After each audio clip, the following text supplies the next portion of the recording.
Okay.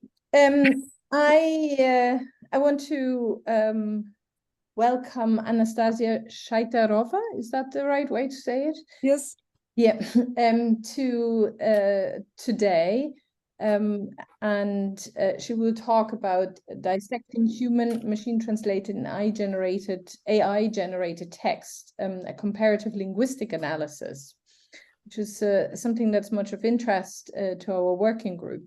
So Anastasia sent me just a very short bio reference, but I think a lot of you know her from the different meetings that we've had within Lithme, where she's always played a very central part.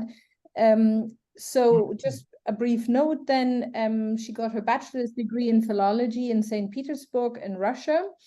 And there she worked on English, and then she worked on English, Russian healthcare as an interpreter and translator for many years. And since 2017, she is in Switzerland, where she first took an MA program in multilingual text analysis at the Department of Computational Linguistics at the University of Zurich.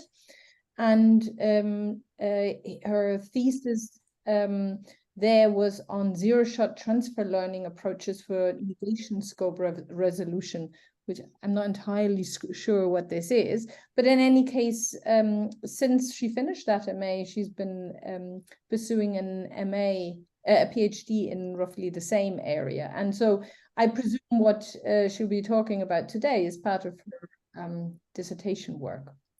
So welcome, Anastasia, and without further ado, please go ahead. Yeah, well, thank you, Bettina, for your introduction, and hello, everybody. I know there are a lot of colleagues and friends who are attending right now. Unfortunately, I'm actually sick, so I might have to blow my nose at some point. I'm glad that this presentation is online, because otherwise I would have had to cancel last minute, which I would hate to do. So anyway, let's start. And first, I wanted to talk a little bit about the framework where my project is situated. It is a part of a large research consortium, which is nationwide in Switzerland, called NCCR Evolving Language. It involves 30 research groups from multiple institutions across Switzerland, with the main hubs being University of Zurich and University of Geneva. It's an interdisciplinary endeavor to uncover everything that we can possibly know about language and understand its origins and predict its future. And so my project and what we're doing here at the University of Zurich and my team is we're sort of responsible to try to predict what's going to happen with our language in the future. Specifically my PhD project, the research question is, what impact does automatic language generation have on linguistic intuition and language evolution, with a somewhat semi-clever acronym IMAGINE? And it's a very large question and hard to answer, and there is no research paradigm really that is established already to research something like this. But breaking it down into smaller sub-projects, I have two directions. One is a corpus linguistic direction, where I look at how machine translated and AI generated texts differ from human writing. And this is what mostly I'm going to be talking about today. And the other sub-project is psycholinguistics, where I already go directly into measuring the impact that machine translation might have on linguistic production of language learners.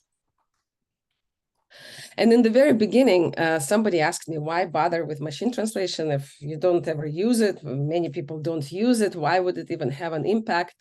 Which is an interesting thing to say, because even if you don't use machine translation, you most probably are surrounded by it and you're exposed to it without even realizing that. And indeed, just looking at Google Translate alone as a system, it had about 1 billion installs in 2021, and the number of uses of this one system is only growing. And there are other systems that are also incorporated, for example, in like Google Translate here, is hard-coded into one city's website. And that's just one example that came out a couple of years ago. Or the Swiss government administration acquired DeepL license also several years ago. And there might be documents that are produced that were translated by a machine. Or as one other example is the academic publisher, Springer Nature, also acquired DeepL license to provide free translation to researchers whose native language is not English. So these are all good endeavors and they're good motions, but this is just very little example of where we might see translated text without necessarily being indicated that it's been translated. And now, of course, with large language models and things are maybe getting out of control, so to say. For example, in March 2021, that's even before ChatGPT, it was estimated that GPT-3, the largest model available at the time, produced about 80,000 books worth of writing a day, which amounts to an entire US public library. That is an interesting amount of generated text being produced. And after ChatGPT came out, so in February 2023, there was already some research pointing out that ChatGPT produces the volume equal to all the printed works of humanity about every 2 weeks. And this report was cited by the National Bureau of Economic Research in the United States. So the amount of generated text that's around us is quite substantial, and it is only logical and quite natural to ask ourselves if all of that might change the way we use language. But how long have we been exposed? And I actually would like to ask you whether you have an idea of when this happened, or this sort of cutoff year, that before that we were not exposed to machine-produced language, and then after that we can say, yes, starting now, everything that we produce might have been affected by generated language. Just think about that. But in the meantime, I would like to look a little bit into the history of the development of language technology. And this might not directly be related to my talk today, but I just learned this story recently and I was inspired, and I thought that I would like to tell this story to you, especially now that there are so many scandals surrounding AI and specifically language technology. I found it fascinating and somewhat comforting to remember that all of this started with inspiration and the vision and determination. So Father Buza is considered to be the pioneer of computing in humanities.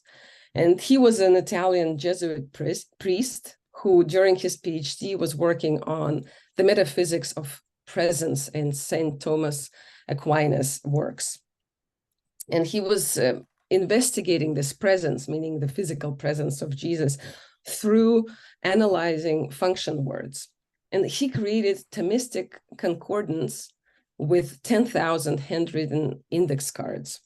And then he was planning to expand that and create even a bigger version with 13 million cards, but realized that it's impossible to do for a human. So he wanted to speed up the process and looking for automated ways of maybe doing that.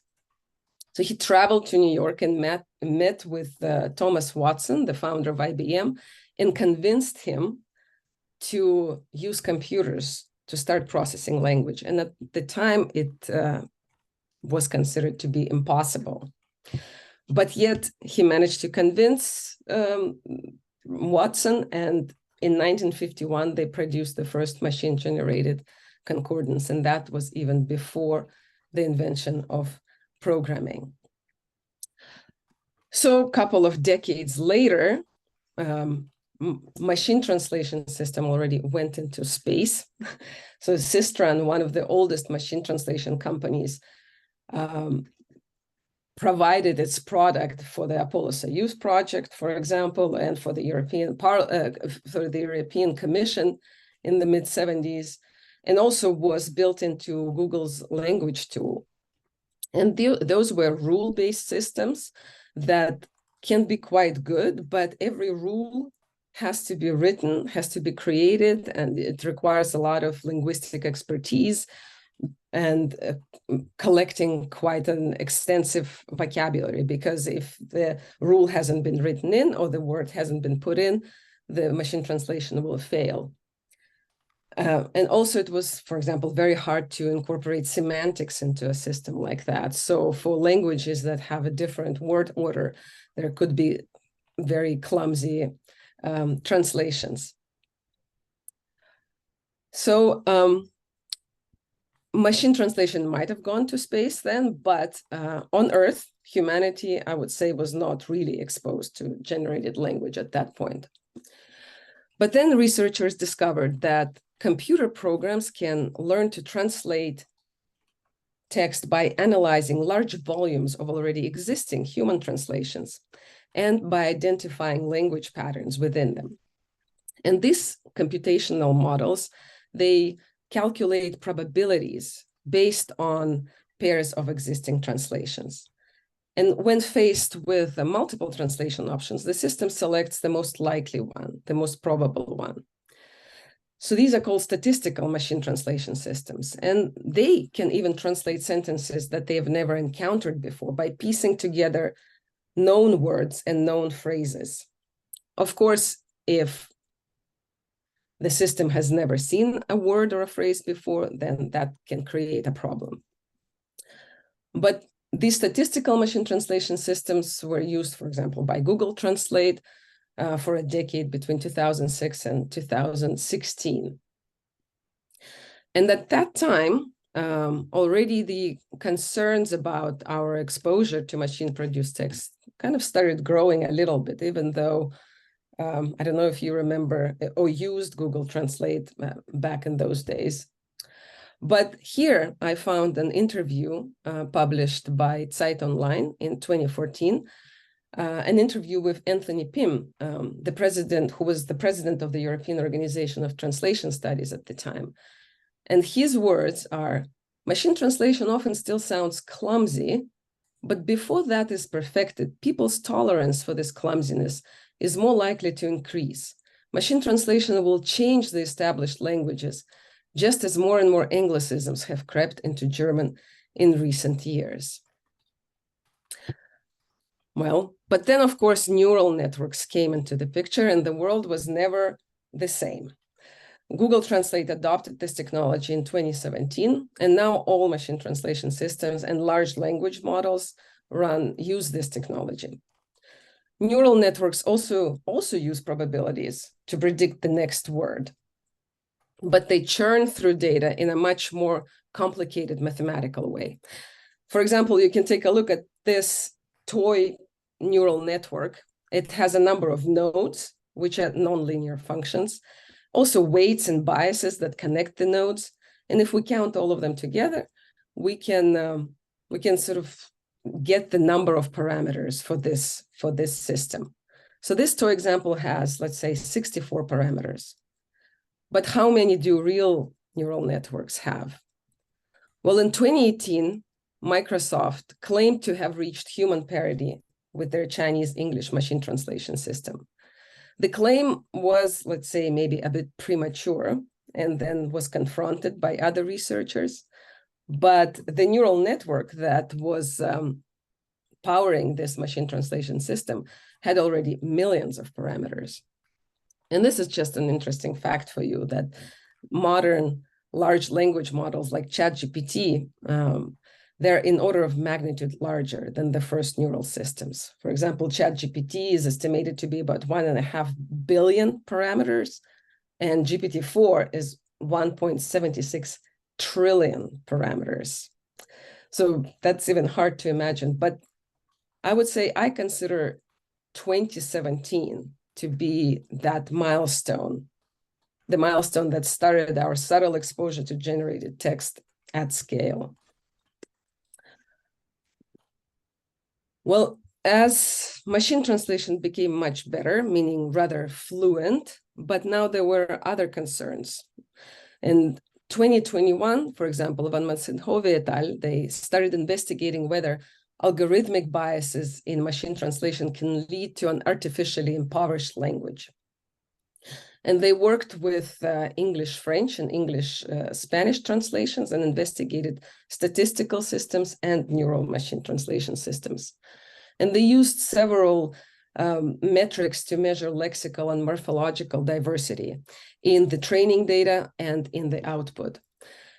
And they established that there is definitely a discrepancy between the two. So the data that goes into machine translation system is much richer lexically and morphologically than what comes out. And if you, as they argued, that if you keep feeding that data back into these systems, then language becomes less and less diverse. And they call this machine translationese. So we followed that line of research, but decided that rather than training our own systems like Van Massenhove et al., we investigate the output of commercial machine translation systems, because for my PhD, my research, it's more important to look at a larger, broader impact that these systems have on humans in general. So we looked at several systems, and you can see them color-coded here on the left. Looked at Microsoft Azure, also known as Bing, DeepL, and Google Translate, and at one local Swiss machine translation company, which we anonymized for the submitted paper, and here it's called MTX.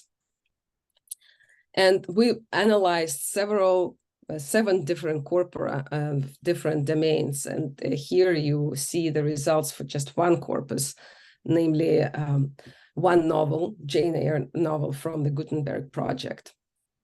So this spider graph in the middle represents the corpus, and the spokes on the spider graph, they signify different metrics. So specifically 8 different metrics that are listed on the right. The colored areas within the graph, they show how well or how the values that each system scored for each metric. So if we look, for example, at lexical diversity, which here is represented as type token ratio, Yule's index, and the measure of textual lexical diversity, we can see that different systems score differently. And also they differ from the human results, which are marked by blue. So the blue line inside, this is human translation.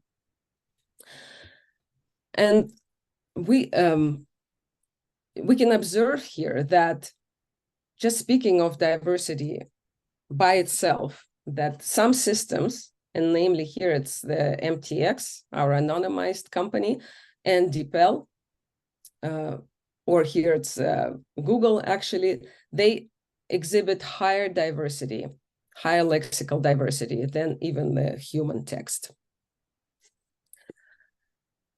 Then we can look at sophistication that has 3 different frequency bands. So band 1 shows the proportion of text that is occupied by 1,000 most frequent words. So this is the words that repeat all the time and how much of the text they populate. Band 2 is same, the proportion of text that occupied by 1,000 to 2,000 most frequent words, and band 3 is already the least frequent words in the text. And again, on the spider graph, you can see that, for example, MTX converges with human results, But on the band 3, it shows much higher diversity, for example, even than other systems, and even than the human texts.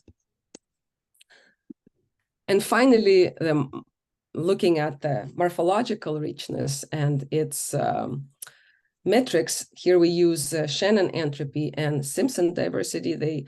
Different metrics, but they measure the same thing. They calculate the level of surprisal within a particular lemma's inflectional paradigm, which is relevant to morphologically rich languages like German. And here, yes, I forgot to mention that we use a different language pair. We look at English to German translations. So here we can see that also some systems, namely DeepL, exhibits rather rich morphological diversity. So here we can assume that, considering that machine translation keeps improving, and there are also systems that work better for certain languages. In our case, DeepL is known to work really well for German, and our local machine translation company is also customized to process German. So setting the issue of quality of translation and the appropriateness of translation aside, machine translation can probably not be held responsible for general lexical impoverishment of language. But of course, more fine-grained and qualitative analysis would be appropriate.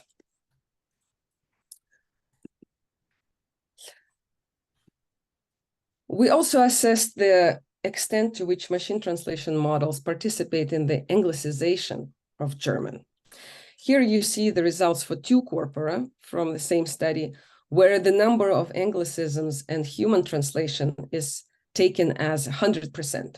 And here on these bar charts, they represented as blue bars. And the use of Anglicisms varies across systems and even across humans. So for example, on the right in the WMT21 corpus, we have 3 human references. So here they're indicated as human A, C, and D. And we can see that they use different number of Anglicisms in their translations. But there was a general trend that we observed, that some systems tend to use more Anglicisms and some systems tend to use fewer Anglicisms. So for example, Microsoft Azure tends to use more Anglicisms than humans in their translations. And you can see it in the example sentence here. Whereas DeepL tends to use fewer Anglicisms and prefers classical German translations. Like here it uses Fahrrad, for example. So we could, based on this study, we could make assumptions maybe that machine translation might play a role in the Anglicization of German or de-Anglicization of German, depending on the system, because there are still some slight differences. Then we also looked at syntax. And here, I don't know how many of you speak Russian, although it's not necessary for this exercise, but just looking at the word alignments alone, I wonder if you can guess which translation pair belongs to a human translator and which was translated by a machine. Maybe to make it easier for you, here's a English to German translations, also with word alignments. And as you can see, some word alignments maybe are not the best. This was an automatic word alignment system that did that. But so maybe it had a difficulty finding the right alignment in certain translations. And if you guessed this, then you're correct. And the interesting thing is that we can tell the more complicated the alignments are, the more confused the system is in aligning the words, then it probably is a signal that maybe this is a human translation. And it was shown by previous research that syntactically, machine translation systems, they tend to follow the structure of the source sentence. So we, again, measured that in all of our corpora, and we used the measure of syntactic equivalence, which looks at the total number of word alignments in a sentence, and also combines it with the number of cross alignments between the source and the target and the translation, and produces this metric that shows maybe how creative or how diverse syntactically the translation is. So here the higher score indicates more syntactically creative translation. And as you can see, it is it looks the same across the board. For all corpora, the result is the same, that human translation is quite syntactically diverse and all other systems score much less. And there is a maybe bigger concern that comes up with these findings, because considering that many translators are becoming post editors now, there was a psycholinguistic study done in 2017 that showed that even during post editing, alternative translations become inaccessible. So once a translator already sees the output of machine translation, it is hard to change the syntactic structure of a translation. And considering that there is this syntactic simplification that might be happening by machines and then affecting humans during the process of translation or post-editing, there might be more serious impact on language and needs to be investigated further. So, but what about ChatGPT? What is a linguistic profile of ChatGPT? It was reported before that ChatGPT writes as a conservative team of experts.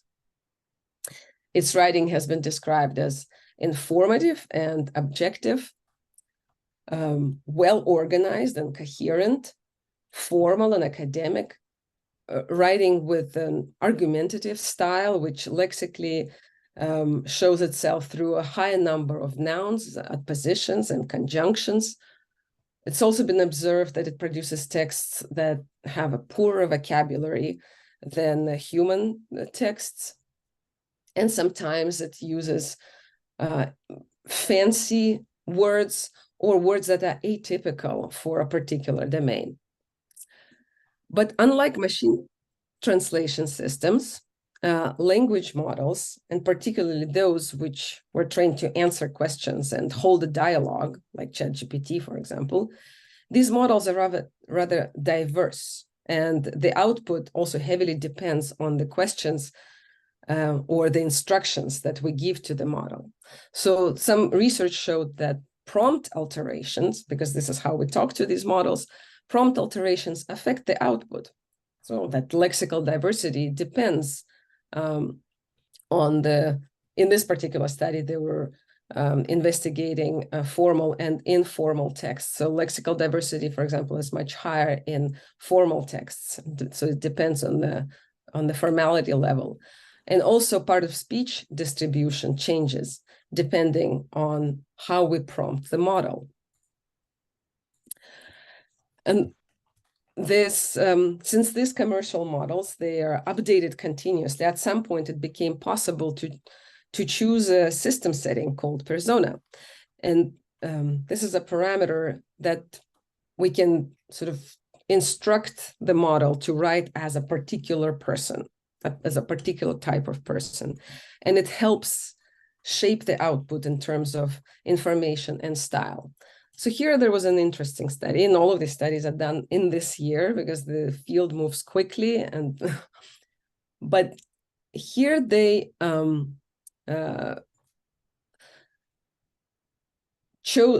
a list of about 70 different personas, politicians, journalists, famous people, and also made-up people, not necessarily historical persons.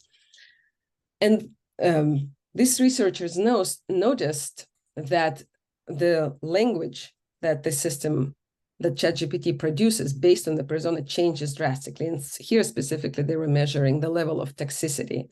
And it is known that these models, they're heavily moderated to make sure that they don't produce toxic or offensive language. But yet this could be overcome by just asking ChatGPT to be a particular person. And depending on the person, the level of toxicity was lower or higher. So for example, Coco Chanel talks in not a very toxic language, whereas Adolf Hitler produced the most toxic output.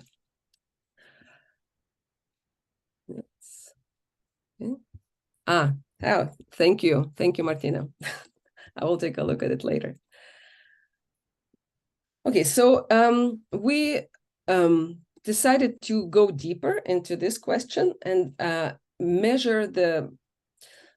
look at the linguistic profiles of ChatGPT personas. Because all these descriptions that I provided before were about generic prompting of ChatGPT, because even in the beginning of this year, we were still copy pasting our texts into the browser, and then all these other features appeared later. So here in this latest research, we decided to analyze linguistically what different personas can produce, rather than working with some specific historical or real people, like in the previous study. We looked at more synthetic combined personas that are based on the tasks that maybe are given to ChatGPT most often. So, for example, one of the most trivial tasks is to continue writing text. So this was our completer persona, where we just ask the model to continue, or to explain text. So that was our explainer persona, and also to create a new content, and that would be our creator persona. We looked at journalistic and medical and academic texts, and we broke them up into a title, first paragraph, and the main text. And depending on the persona, we provided different parts of this text to the model. So for example, for the continue, or for the completer persona, we put the title in the first paragraph, provided that to the model, and asked it to continue creating the main text. For the explainer persona, we only provided the main chunk of text and asked the model to explain it. And then we used the main chunk of text written by humans for reference. And we did it for English and German texts. And here on the left, you see the example of the creator persona for the journalistic domain, and specifically the English corpus of CNN articles. So here we instruct the model. You are a journalist writing for CNN, which has a high reputation for its journalistic coverage of a wide range of news topics, including politics, world events, business, technology, entertainment, and more. And then the prompt itself goes like this: use this truncated CNN article as an example, and then we provide the snippet. So this is for the creator persona. It means we provide the title and the first paragraph. Imagine a different newsworthy event that happened in the location mentioned in the article. Write a full news article about this imaginary event, matching the writing style of the example text. Write about 600 words. So we created these these comparable corpora for each persona, and then we analyzed them in terms of linguistic features. And now I'm going to show you a lot of these box plots. So let's spend some time on this.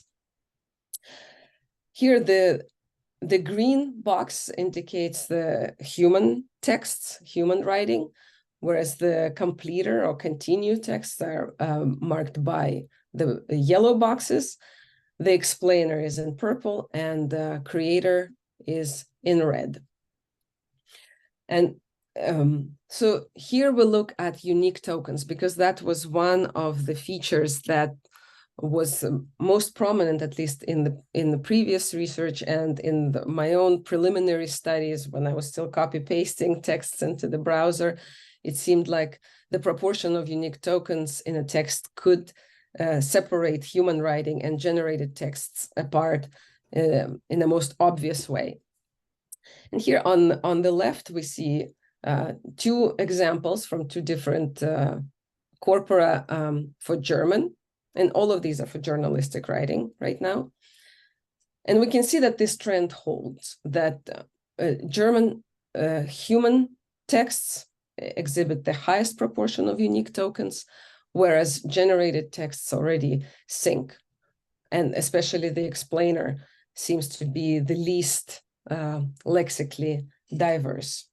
And the creator is trying to match the human texts in terms of the proportion of unique tokens.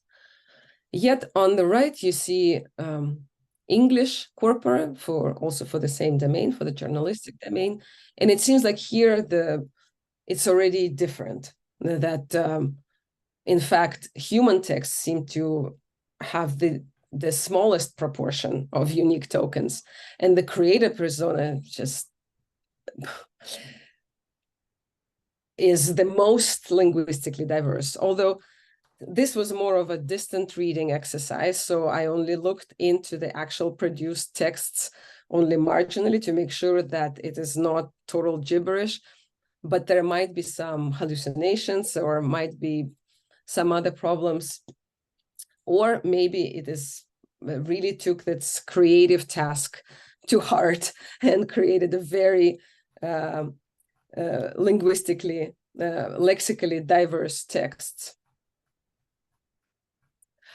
Then we looked at a part of speech distributions, and here the trend seems to be exactly as predicted and as shown by previous research. So for example, for nouns, we can see that all the texts from all personas exhibit a higher proportion of nouns in texts. And the same goes for verbs, for both languages, for English and for German, across all domains. And that seems to be quite a distinctive feature for to tell the human texts apart from generated texts. And the same for adjectives. Another interesting feature that we took a look at was readability. And here we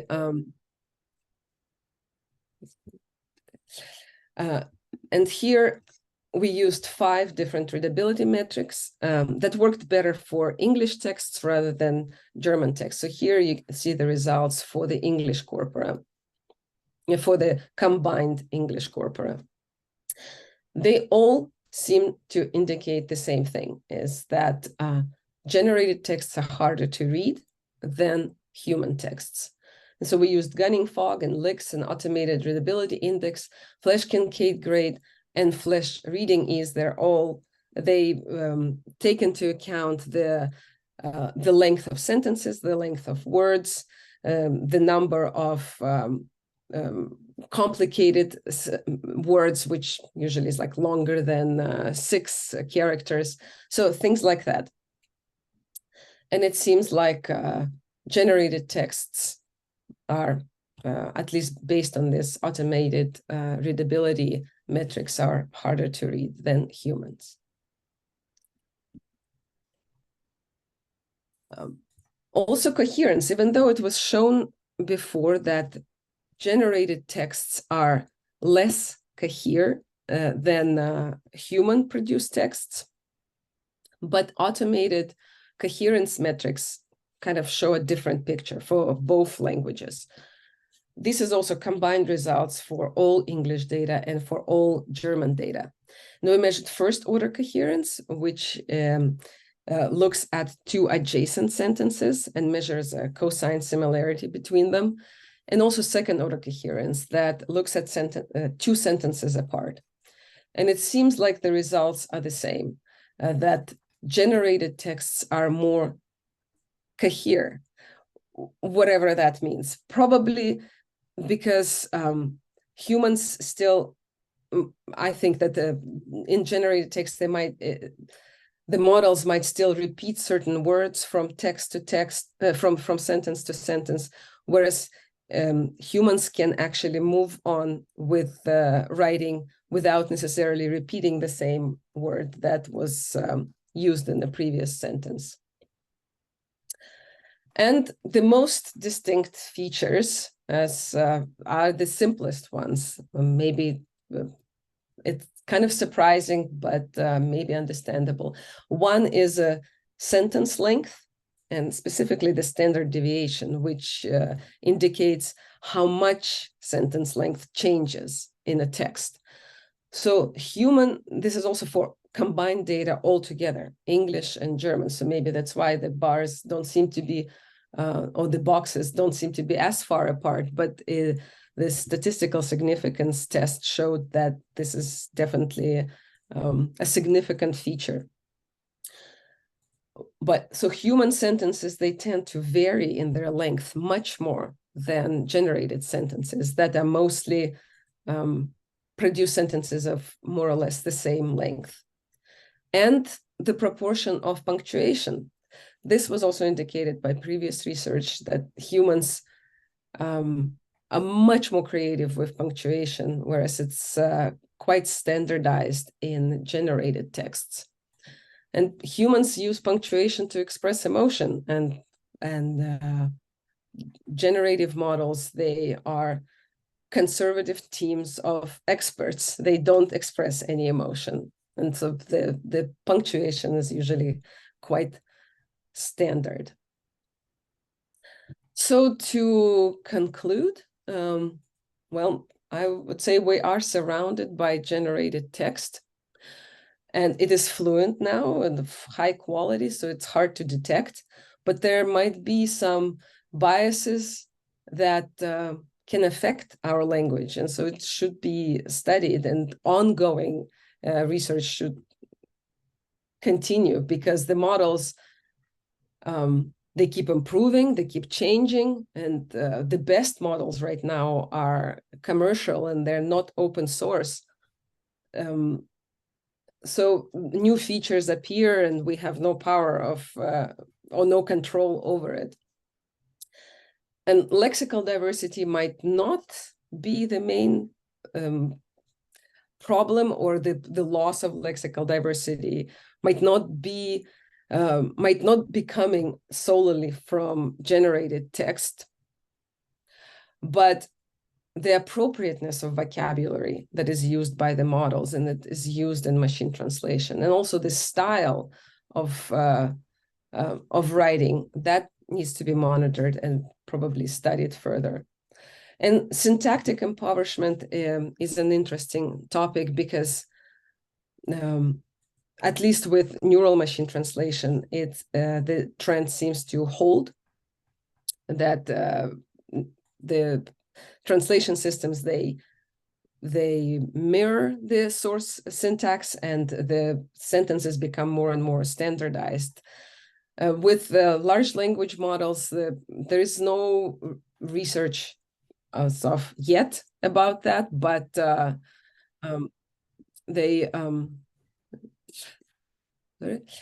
and so that needs to be investigated, basically, and whether where the impact on our language can come, maybe from the syntactic side more. But this is it for my talk for today. Thank you for your attention, and yeah, I hope you liked it. I hope it was more informative. Maybe I didn't deliver all the points that I promised in the abstract, but Thank you very much, Anastasia. I take over now and chair, because it has to run off at some point, so I apologize for having been late. Thank you very much for a very, very interesting and informative talk that